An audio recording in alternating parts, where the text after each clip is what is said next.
Oh. Hello everyone, December 10th. Alright, we have a tough one today. Let's see. Alright, we've done this one before, but I don't remember this one at all. Binary tree maximum path sum. What's a maximum path sum? A path is a sequence of nodes where each pair of adjacent nodes in the sequence has an edge connecting them. A node can only appear in the sequence at most once. Note that the path does not need to pass through the root. The path sum of a path is the sum of the node's values in the path. Given the root of a binary tree, return the maximum path sum of any non-empty path. And the first one will be, oh shoot, 213. Man, I seem to remember this. Yeah, I really seem to remember this. 1527. No, I remember the test cases, the two examples, but I don't remember how to solve it. Okay, so we want to find a path sum, right? So the sum of some path that's going to be the maximum. What do you think? It does give you a root, but doesn't really matter, right? I mean, if you want to find, it will definitely pass some node, right? It will end at some node, or it will start at some node. And we can say the maximum path, and we can start at each node. Start at each node. I mean, at each node, right? We can know the sum, the max sum of the paths starting from this node. Wait, hold on. The maximum path starting from this node. Okay, let's say we start from 1, and I say the max path starting from 1 is going to be 1, 3. Right? We can calculate this by DFS. Oh, whatever it is, okay, whatever it is, because it's a binary tree, right? And if we start from the root, the path is going to be from top down. It doesn't matter, but we just have whatever path gives me the largest value, okay? Now, if we know that knowledge, if we have that knowledge, and we're going to go to, let's say, go to 2, we want to ask the question, what is the max path starting from 2? Now, what I can do is, well, I have from 2, because it's a binary tree, so we can go down. I have 2 options, or I can go back up. Now, from this one back up, it's going to its parent, right? So we're talking about from this, and then we're going to go here and then find the maximum path leading from this. That does not go to here, all right? Now that is an interesting thing to consider because it cannot be the same, right? It cannot be the same. It has to be the other path.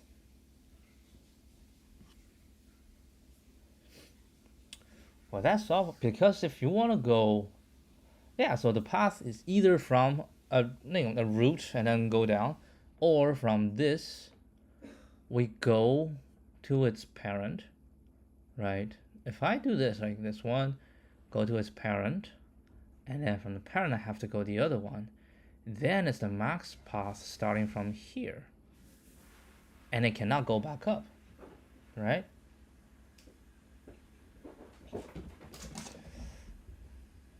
But it is possible, let's say we start from here, right?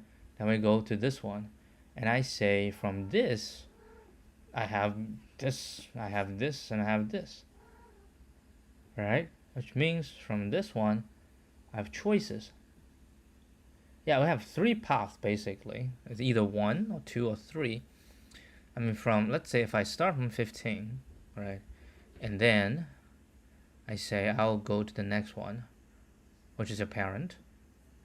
And then from the parent, I say, what is the max path starting from this? Or the max path starting from this? So for each node, we are asking the question, where is the maximum path? Right, each node wants to know the maximum path.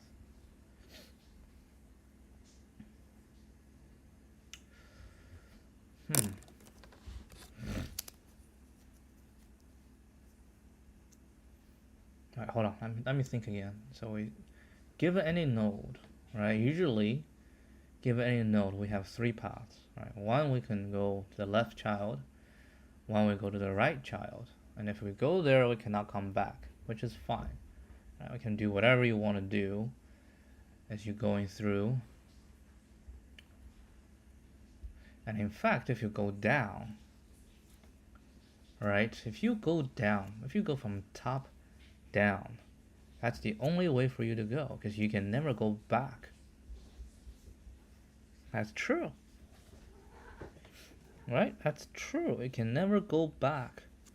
So we're given, if it's a root, and you want to go down, say this is the starting point, and then you go down already. So you cannot go back. You cannot. Because anytime you go back, you're repeating. You're forming a cycle. So that problem shall be easy to solve. But then the problem is, if I want to go up, right? Go to any node, and we say, okay, yeah, any node. Because I go down, I already know the maximum. So I can find that value, which is the starting point. And then we're going to go through this thing again. But at each node, we're going to try going up. Right? We should try go up. We should try go up. Yeah, like it's 20. I have this and this, right? But this can also serve. Each node can as a starting point. Or this node can be a midpoint. A midpoint connecting two paths. Right? So one path can be the maximum going down this way. And the other path is leading up. We're leading up to here. And then the maximum going down the other way. Right? Maximum going down the other way. That will be the maximum of this plus the maximum of these two. Shouldn't that be every single one? And if you think about it, every single one should have this choice. Every node should be the maximum of the route of the parent and the maximum of its child.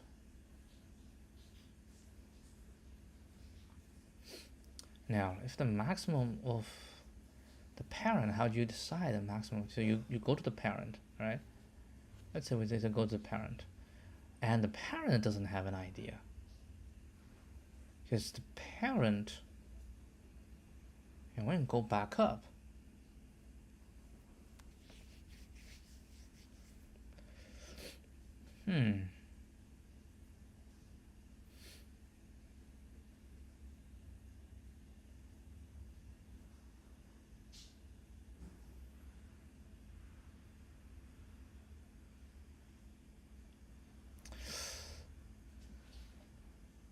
But remember, if you keep going back up, right, that will be the same path as going from top down.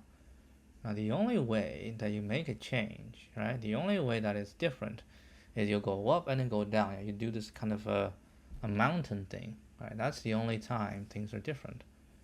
So, given that this mountain thing, right, you go up, because you go up, however you go up, right, you go this, however you go up, right? The going up part is the same as going down. And then so we can treat it as the same thing. But then at a certain point, you say, I don't want to go up anymore, I want to go down. And then as you go down, you cannot go up. So that's that. right? There is always going to be a point, like each node can serve as this. So each node will find the maximum path on the left subtree, maximum path on the right subtree, and then we can choose which is, the max path starting from this, right? And then we can choose follow this path, or let them go across it. I do think that's the only three options. There shall not be another option. You want to try? Yeah, because that's like this is the only kind of weird, you can 2, 1, 3, but basically you say when this one is gonna connect this subtree with this subtree, with myself, right? Okay, that's the only thing, because that's the only additional. You can only do this thing once. You can go up, right? And as you go up, you just find a root, and then you have to go down. Otherwise, you just keep going up. It's just the same thing. So, with that in mind, we can give it a crack. So how you want to do this? So first of all, we do not have test cases. Good luck with that. And then we just need to max sum. No, I like this. This is always easier in my opinion. Minus math.inf would be easier. And then we're gonna def DFS, right? We need a node,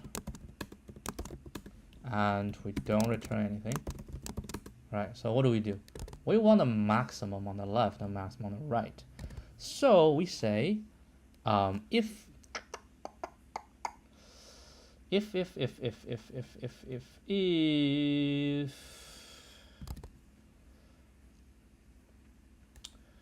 I should return 0, right? If not, node.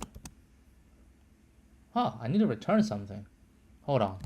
I need to return something. Yeah, I need to return the max sum starting from me, right? If not node, the max sum starting from me is going to be, let's try minus math.inf, okay?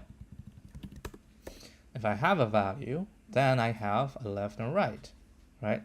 So I can say max left shall equal to DFS node.left, max right shall be DFS node.right, okay?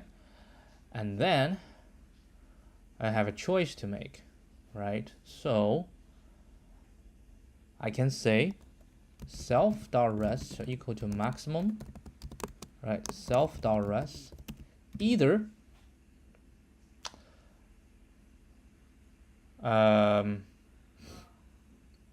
I should say the max path. Okay, so the max path shall be the maximum of max left plus node.val, max right plus node.val. Right, that's the max path. So this will be either maximum path, right?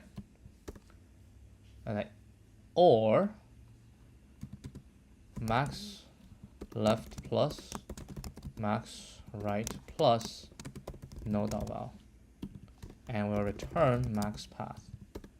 Okay, so we're gonna call DFS on the root, and we will return self.rest. Give this a shot, see if it works.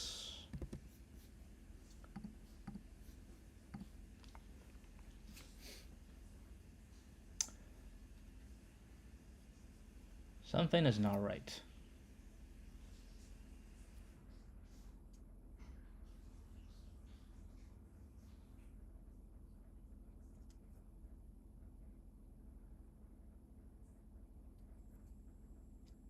You know what? Maybe I should just do 0. Because 0 doesn't change value.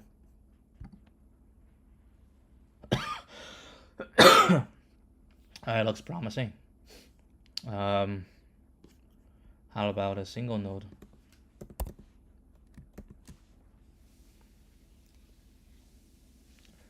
All right, let's give it a shot. Oh, I solved it last time. Man, this is bad. What was the problem? Okay, let's see. 2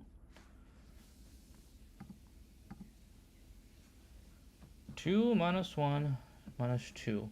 Output 1. Expected. Oh. Oh, shoot. Yes. Self.max. Max path. Ah, the max path is also wrong. The path can be myself. The path can be myself.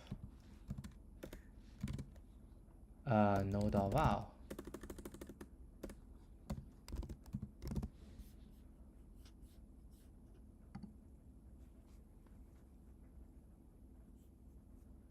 Try this again. There we go. That is correct.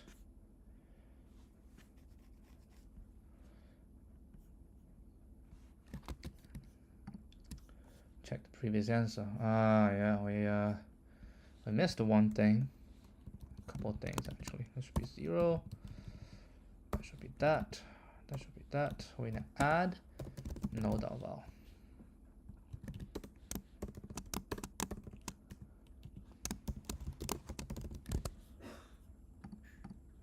$124.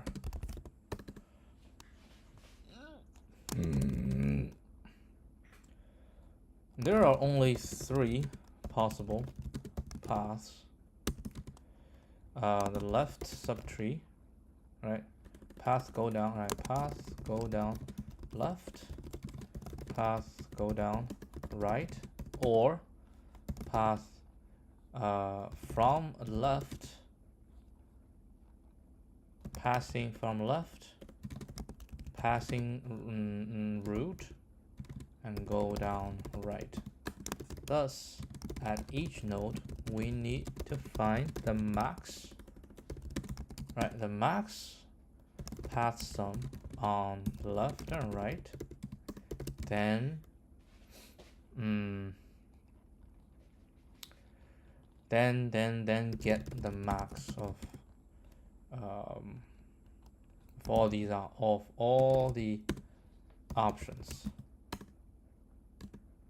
So max L plus node.val. This is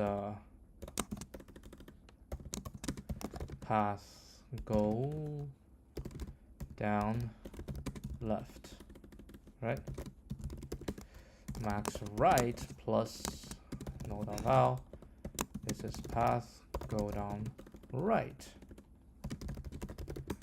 And max L plus max R is a plus. Plus node.val. This is path go down, no, path from left to right. And very important, node.val by itself. The path is just the root. Yeah, don't forget this. ON, because every node is visited once, and we have this. Runtime is not really nice, but it's okay. You can check the. No, it's the same. Okay, why is it so fast then?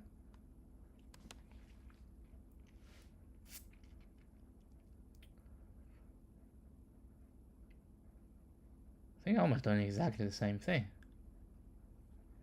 Max left, max right, root path, node.val. Yeah, I remember to add node.val. Plus this, left, right, this, and max root path. Yeah, that's exactly the same. See, the time itself is very unreliable. Okay, so we're done with this. Keep digging. I'm gonna dig this one. Alright, what's this? Minimum number of operations to sort a binary tree by level. You're given a root of binary tree with unique values. Okay. In one operation, you can choose any two nodes at the same level and swap their values. Return the minimum number of operations needed to make the values at each level sorted in strictly increasing order. The level of a node is the number of edges along the path. So this one I need to swap once. This one I need to swap 2 times. No, 1 time, 5 and 7. This one swap. No, this is, yeah, 2 times, 5, 7, and 7 and 8. Okay, so the binary tree is not really useful. It's just a gimmick. Yeah, basically the question is, we get an array of values. So we can BFS, and then we get an array of values. And the question is, how many swaps do we need to make them good? How many swaps? You can swap any 2 nodes. All right, any 2 nodes. Well, if you're giving me something, let's say, what do we have? 7, 6, 5, 4, right? And then the original is 4, 5, 6, 7. And then we can match. We say 4 and 7 need to swap. 5 and 6 need to swap.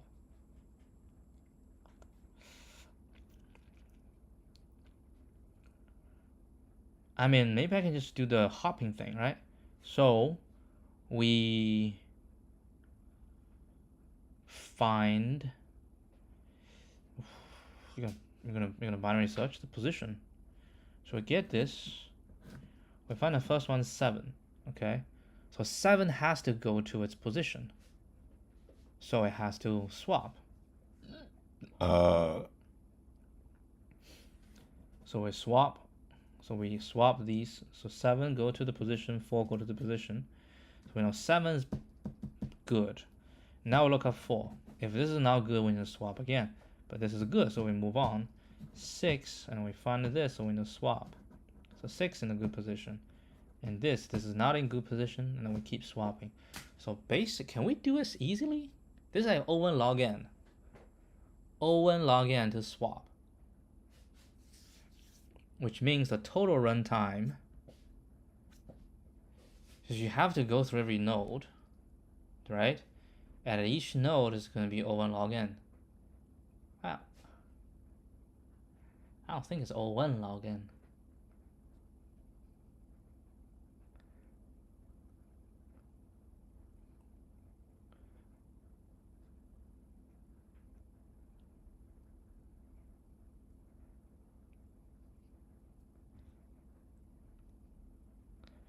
Can we know quickly how many swaps we need? Right, 6, 8, 5. 5, 6, 7, 8. 3 are in the wrong position. So that means we need 3? But no, this one we only need 2. Right? Because we say 6 is in a good position, then we don't move. Then we have 3 values, right? 3 values, we need to swap them.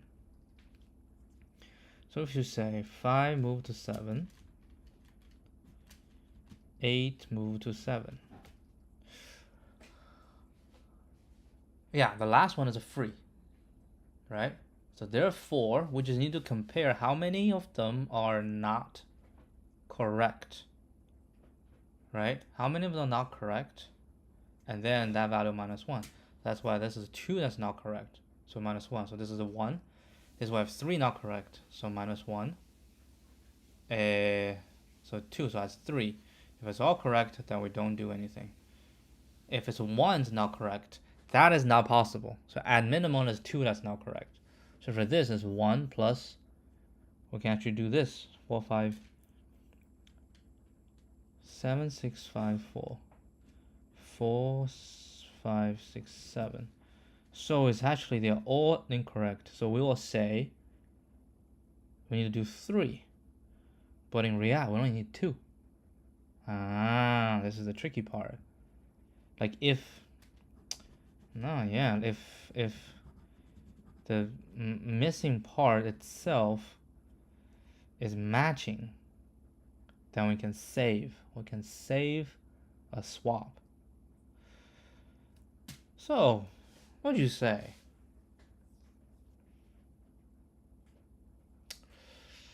What do you say?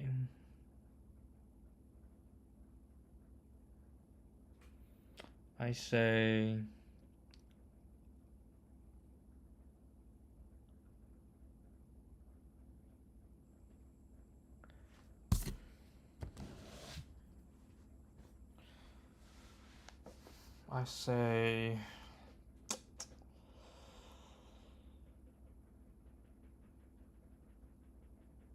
I get their positions, and then we match the 2,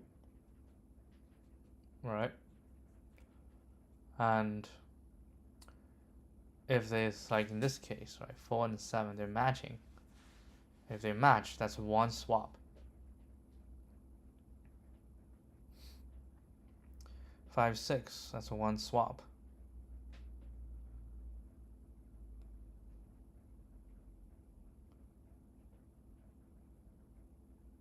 Huh.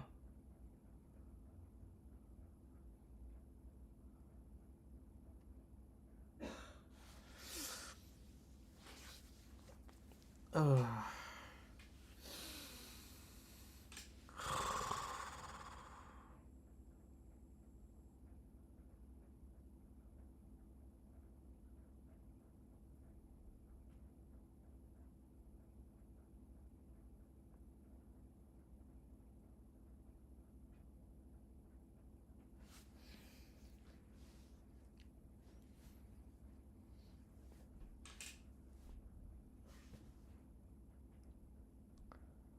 And now I'm not very convincing. I'm not convincing myself. A number of swaps. Are you saying that we match the 2, okay, and then, right, it's supposed to be A, but actually it's a B, right? Then what? Then we find where the A is, and there.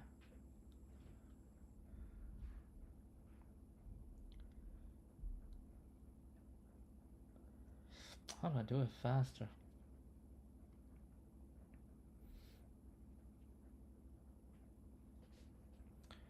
Well, we can find its location. Okay. That's totally fine.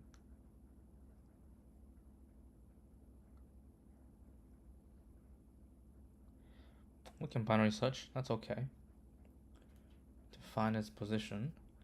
And from that position we see if they're matching, then we can swap them actually. And if the ones is not the same, that means, okay, if it's not the same, that means it's somewhere else, right? So we need to, if we get this in position, something else is still not gonna be in position.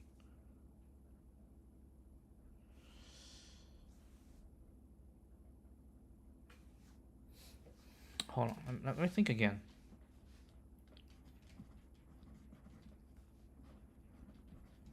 Okay, so the first position,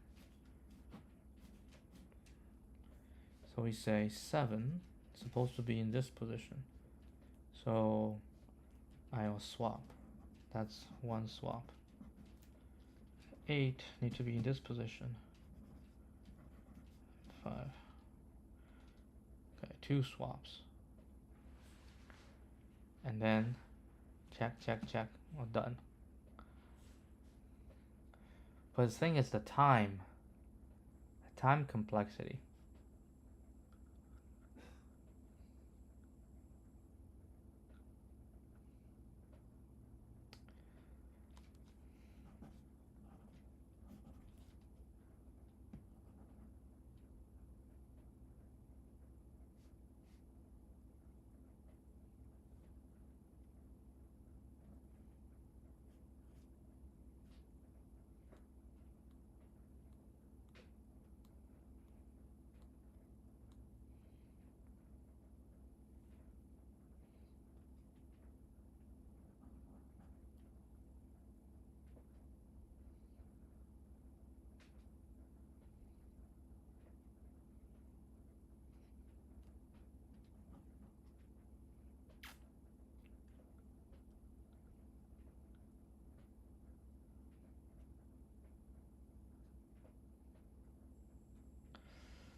feel like we really have to do the swap then.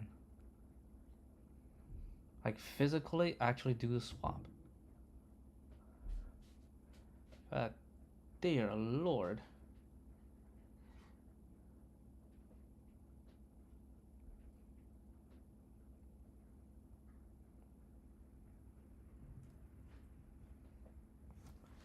I don't know, man. We really have to do the swap. It feels...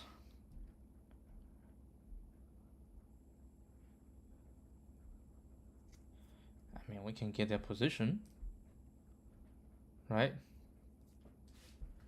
We get this, we get their actual position, we sorted it, then we get their position, and then we check. I'll be over and log in. Yeah, maybe binary search will be easier. Yeah, actually binary search shall be easier, and then we'll go there.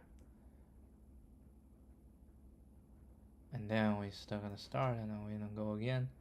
Yeah, we're actually swapping.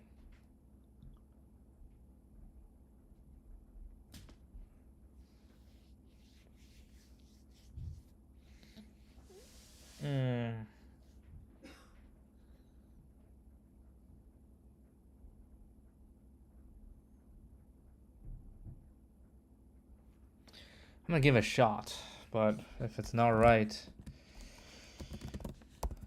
then I have to think of something else. I'm not sure. I mean, think about it in the contest. Yeah, we have to give this a shot, right? There's no way that we can just leave it. Yeah, let's just give it a shot.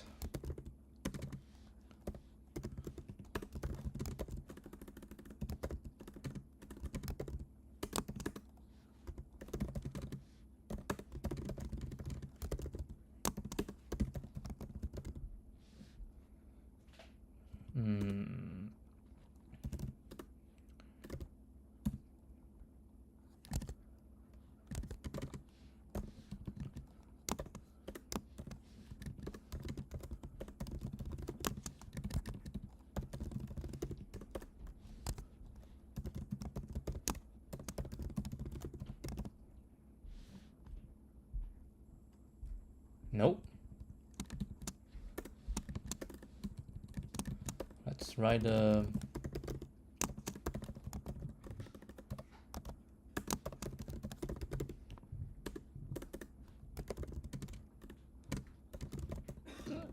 okay, so this is like the basic BFS. Now, for each one, I say, oh, I do have the level.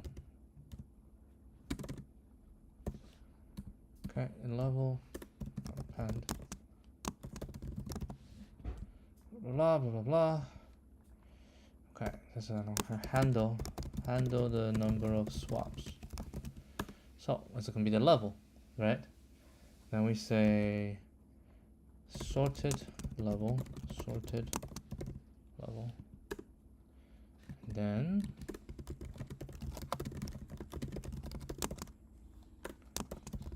left will be easier. Okay. Then we say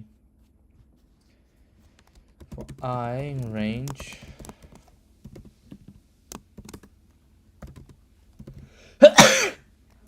thanks.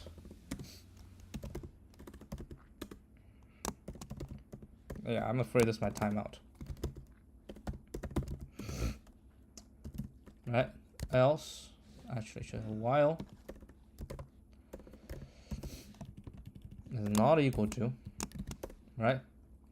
If this is not equal to, then I need to find where my current thing is.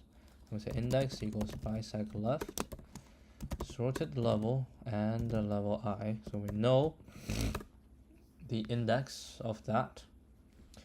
Now, once we know the index of that, then we just say level I and level index equals level index and level I, right? We swap them, rest plus equal 1, and we go back up, try it again. If it's good, we go on. right? Okay.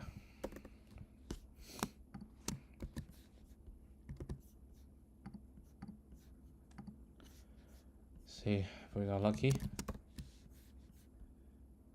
Okay, this is good, but I'm not sure overall. We just take a shot. If it doesn't work, then we try something else. Well, apparently it works, so that is the way. I thought we'll have to find a optimized solution, but I guess this is fine. What's the runtime on this? Well, I thought this will time out because at each level we do a sort and we do hopping, but it worked. I mean,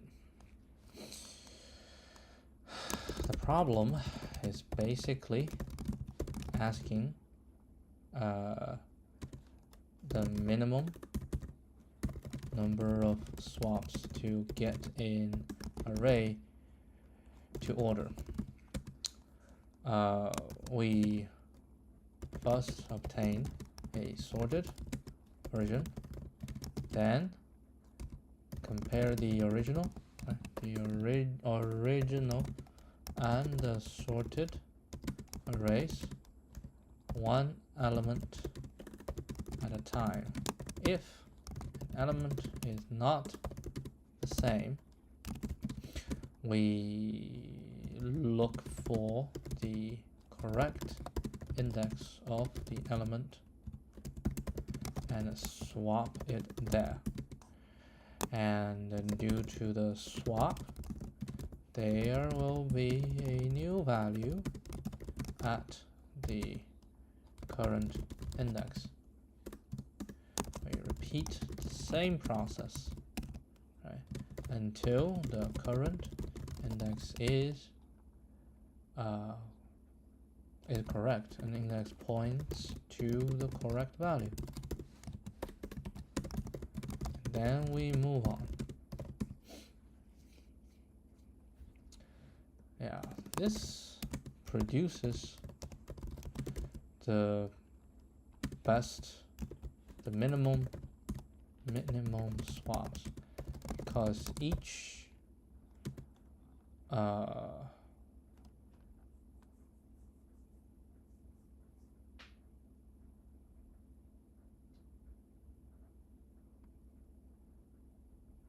I don't know how to prove.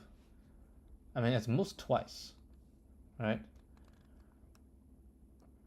Yeah, because each number takes at most 2 swaps to reach the correct position.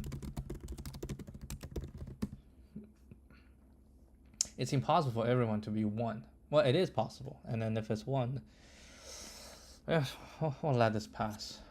But I'll take a look. Cycle sort. What the hell is a cycle sort?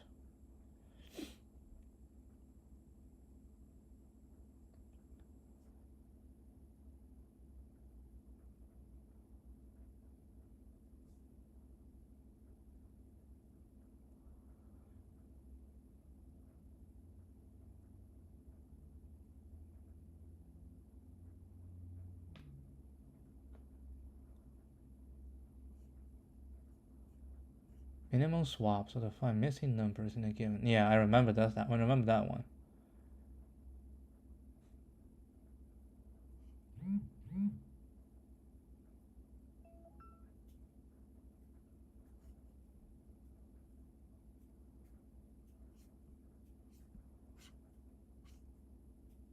We say on log n.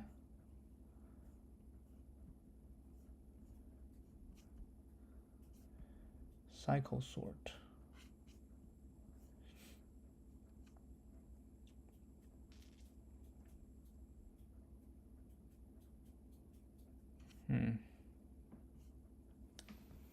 Because cycle sort.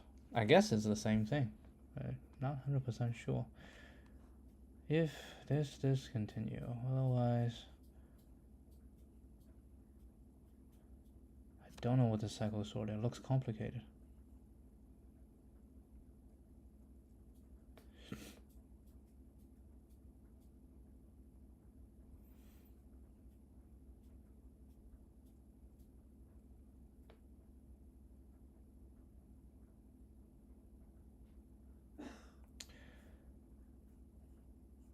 traverse every cycle in the permutation of elements and count the number of swaps. I get the current position I have visited, total number of cycles. Ooh, cycles. We go from each one. If, well, not, which means this current one is not being visited, and I is not equal to position, which means this is not in the correct position, then this one I said it's visited, and I equals position this, which means my I goes to, so like as a current position here, right? It has not been visited, so I'll visit it, and we look for where it shall be. Yes, it's assorted. It's the same idea. I use bisect. They sort it first. Sort it first. I use bisect. They sort it first. And then, yeah, we just go there, right? And then we check that one at that position. If it's not visited, and then I get its position, then we just go there, right? And then we just keep going, and eventually we'll reach back, and it has been visited, and we just keep moving on to the next one. That's the thing.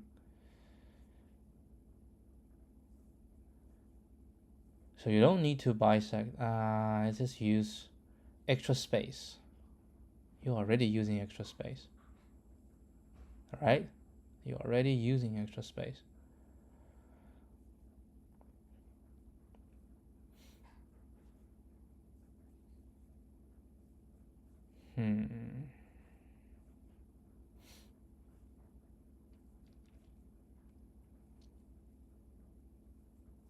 Nodes, vowels. Yeah, you're already using extra space.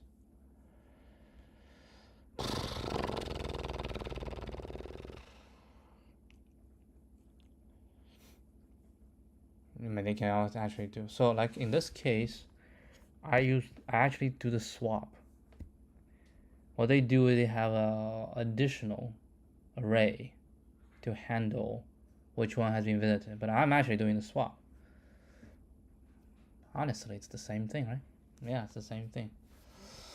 Okay, so it's O1 login. That's what they say. And then note the swap part is called cycle sort in the discussion. Keep a mental image of that. All right, done with this. Move on to the next one. I actually forgot to upload it. All right, so yesterday we did 2 hours. That's way too long. So I have 15 minutes. So what we're gonna do is just, read this. If we can do it, perfect. If not, then we don't. Maximum number of non-overlapping palindrome substrings. Non-overlapping palindrome substrings. You're given S and a positive K. Select a set of non-overlapping substrings from the string S that satisfy the following conditions. The length of each substring is at least K. Okay? Each substring is a palindrome. The max number of substrings in an optimal selection. A substring, we know what substring is. So K is 3, which means it has to be at least 3. So ABA. CC doesn't count. DBBD is. ABD, C. We don't have a palindrome. Or I can guarantee you this is a DP, right? So we just need to figure out what is the problem, okay? Well. What do you think? What I think, usually this is a ONK, So I think it's a 2-level DP, a 2D DP, right? So given a S, the question is, I want to find out, but that's the minimum length. That's the same thing, minimum length.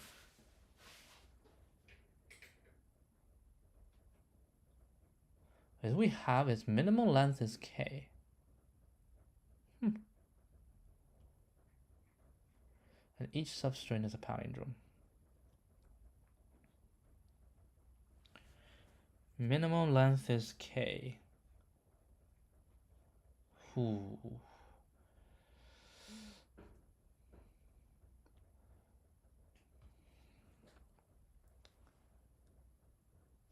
With the maximum number of palindrome ending in a certain position. Yeah, because it has to end at some position, okay? So we say the maximum palindrome. Wow, look great.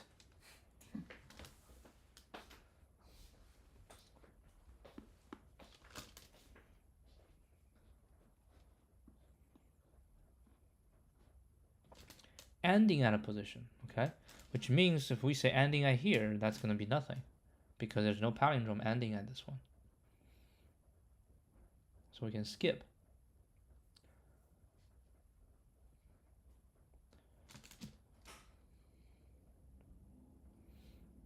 Which is the maximum ending at a position. And then we look for the palindrome.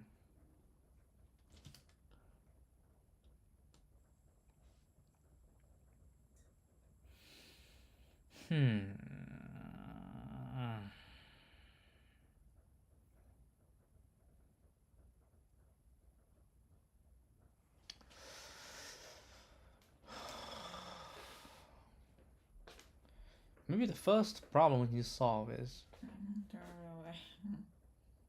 okay, throw it away. Yeah, you put it in the trash can.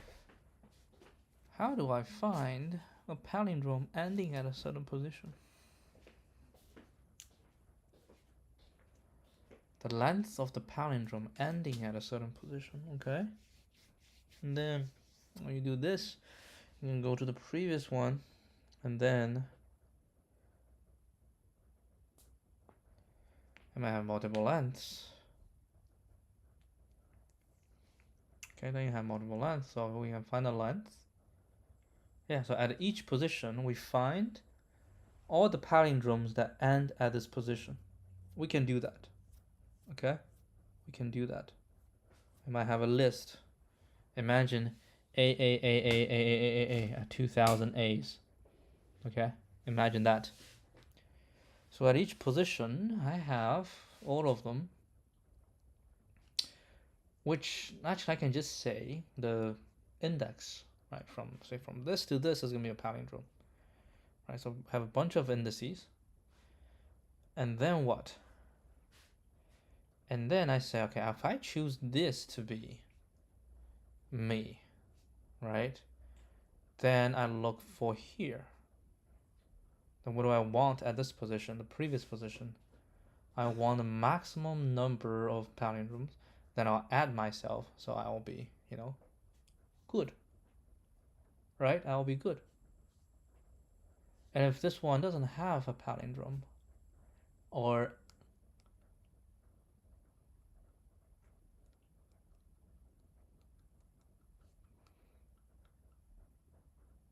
yeah, that's fine. That's fine.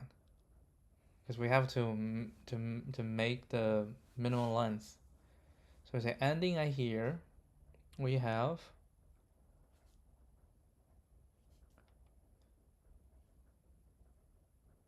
just by itself, right? So now I come in, I go, oops, I say no, it can do. So yeah, that's nothing. So it's just by itself, and it does not work. So I just follow what we have previously. which is the maximum number of palindrome ending at this position, right? Ending at this position.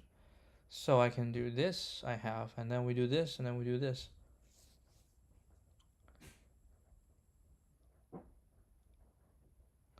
Okay, so if we want to write it out, give it a shot. So we have A, B, A, C, C, D, B, B, D, right? So at each position, I want the indices. 1, 2, 3, 4, 5, 6, 7, 8. So the first one, indices is just going to be 0 by itself, because I don't have anything. And the number of palindrome, non-overlapping palindrome is going to be 0. Okay, that's going to be 0, because there's nothing. Next one is B. B, I can form by myself, right?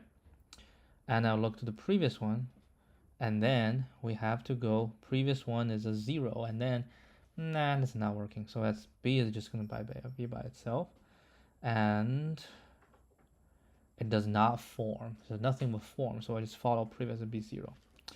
Next one is A. Okay, A, we can form by itself, or we can look to the previous one.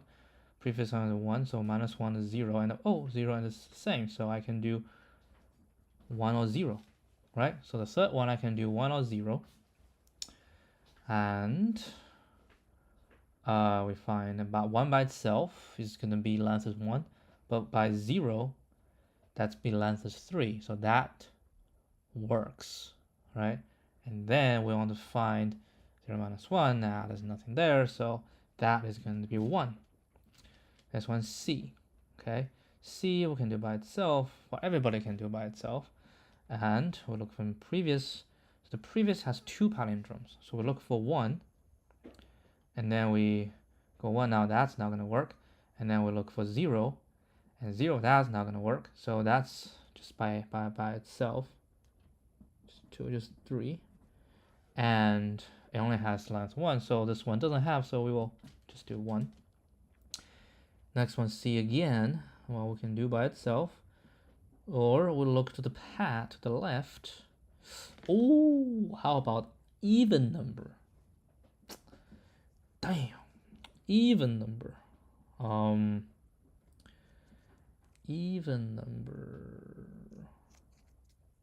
Yeah, even number palindrome. A, B, A, A, B. How are you gonna do that? B, A, A, B. Holy crap.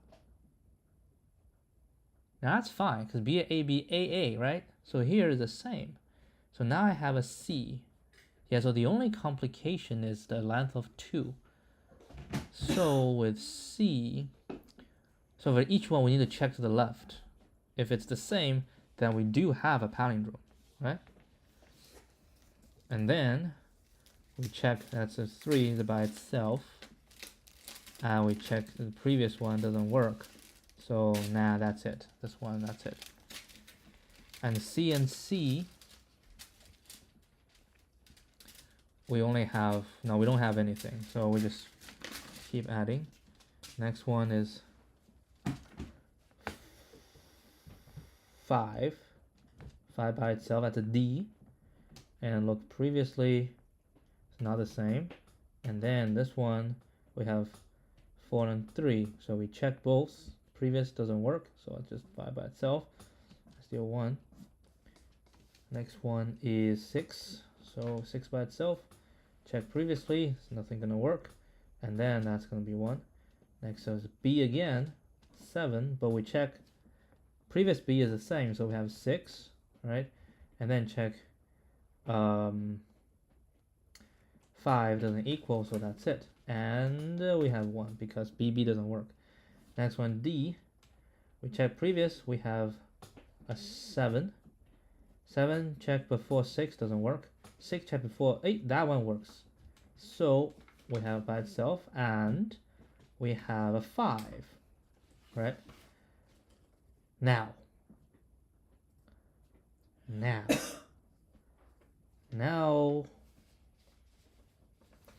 we want to go to a 7. No, this one doesn't work. So the 5, right?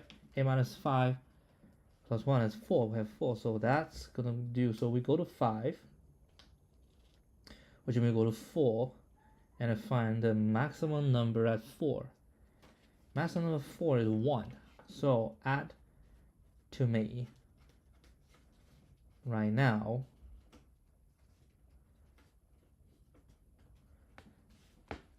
If we have multiple, right? If we have multiple, we go to this, and then we go to the previous one, which means this can be a prefix sum again. So I simply just go to the previous one, and the previous one is going to be giving me 1. Like if I have multiple options to go, right?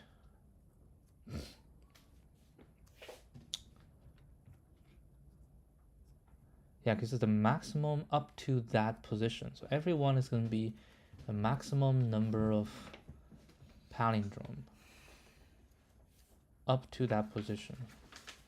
And next one,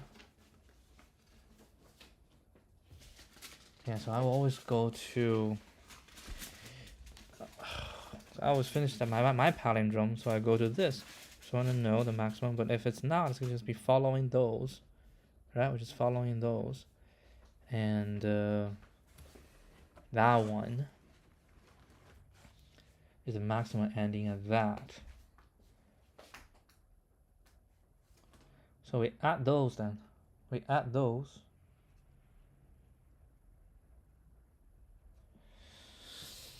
We add those. Yeah, like if I can form, let's say, 2 sets of palindrome, do I have to go to every one of them? That's the question, right? Do I have to go every set? I have to go to the previous one, right? The previous one. I want to see, okay, ending at there. What's the maximum number? Like overall. And then ending at the previous one. What's the maximum number overall?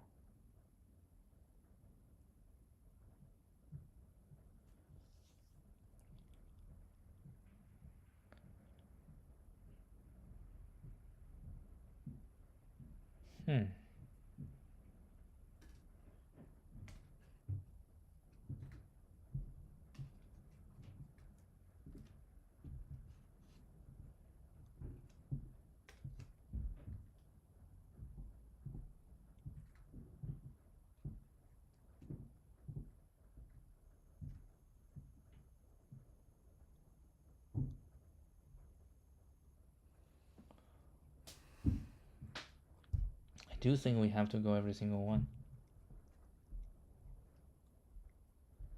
But why?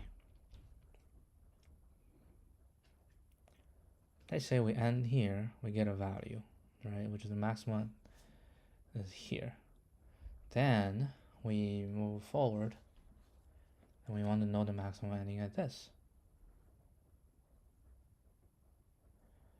But if the maximum ending at this is equal to... Really? By viewing your insurance card. Okay, yeah. Throw it away. Oh, let me cut it up. Just in case.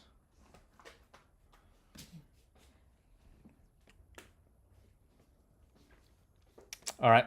I'm gonna stop right here. I have this idea, but I'm not 100% sure it's gonna work. I'll think about it tomorrow. Alright, I'll see you guys tomorrow. Adios.